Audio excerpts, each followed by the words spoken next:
नमस्कार,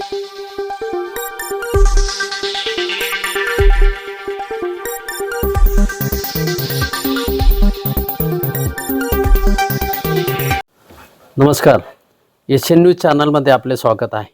बीड जिल्ह्याच्या परळीमध्ये लाचखोर ग्रामसेवकाला एसीबीने ताब्यात घेतल्याने महसूल विभागामध्ये खळबळ उडाली आहे।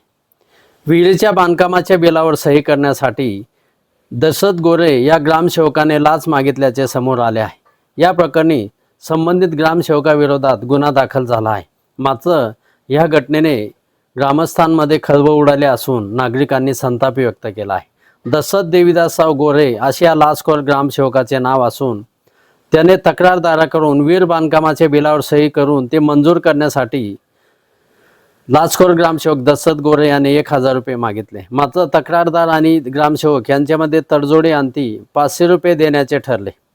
सदर तक्रारदाराने या संदर्भात एसीबीकडे तक्रार दाखल केली।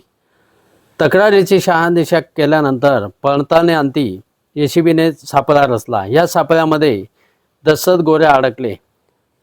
संबंधित ग्रामसेवकाने लाचेची मागणी पंचायत समिती परिसरात केली होती।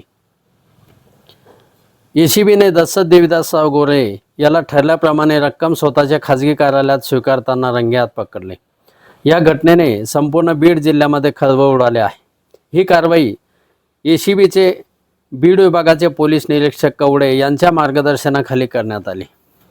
संबंधित लाचखोर ग्रामसेवक दशरथ गोरे याला ताब्यात घेण्यात आले असून त्याच्या विरोधात कायदेशीर कारवाई करण्यात आली। मात्र विहीर बांधकामाच्या बिलावर सही करण्यासाठी संबंधित ग्रामसेवकाने लाच मागितल्याचा प्रकार समोर आल्यानंतर ह्या परिसरामध्ये खळबळ उडाली आहे। एशियन न्यूजसाठी प्रतिनिधी बीड। धन्यवाद।